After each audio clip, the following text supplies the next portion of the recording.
Hey everybody, how's it going? I'm Riley from JC Retail, and today, as promised, we will be reviewing the top 5 Super Nintendo reproduction games of staff choice. Now these games are in no particular order, so if you wanted to see a certain review, feel free to check the times in the description below and supersonic speed your way forward. At the number 5 spot, we have Dragon Ball Z Ultime Menace. This is the only game in the actual series that lacks a storyline, but let's be real here, do you really need a backstory to kick some Dragon Ball butt? This reproduction game has a total of 10 characters. 9 of the characters are just your regular, and then there's one hidden character that's actually unlockable by code. With all of the memorable moves and characters, this is a game that no Dragon Ball Z fan should ever pass down. At number 4, we have Contra Spirits. Based off of Contra 3, Contra Spirits takes place in the year 2636. Far stretch from here. This reproduction game actually holds a lot of similar properties to the original game, including the playstyles and game modes, but the added bonus of actually being able to change directions while you're crouching. Big deal. Boop beep beep. R2-D2 in the background, just gonna get a what? Overall, this game does not disappoint. If you're looking for originality with a super 600-year futuristic flair, this is probably it for you. At number 3, we have Jelly Boy!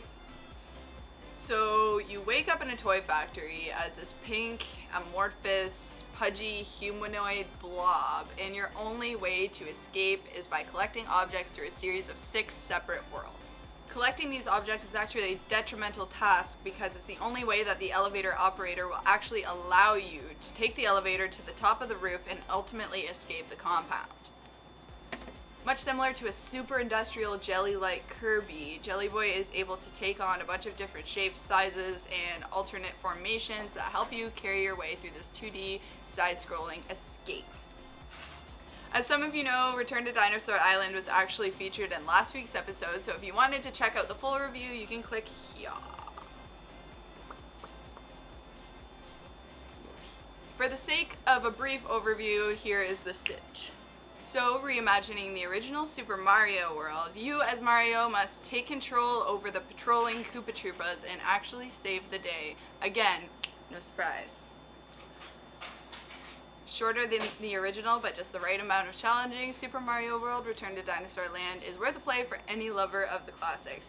And if I said earlier in the video that it was Island, I completely lied. It is Land. If I didn't say that, fact of the day. Lastly, at number 1 of our staff picks, we have Fire Emblem Mystery of the Emblem. No.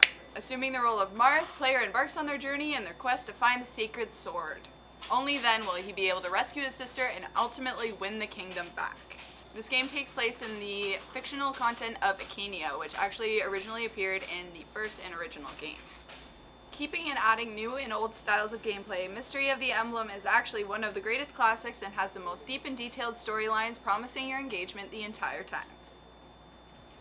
Next week we're going to be covering something a little more exciting, which is going to be the top 5 must-have and must-play Super Nintendo reproduction games. Again, dust off your old systems because Super Nintendo is back, and as always, thanks for watching. Have any suggestions of the top 5 reviews that you would like to see? Get in touch with us on social media, or put your suggestions in the comment box below.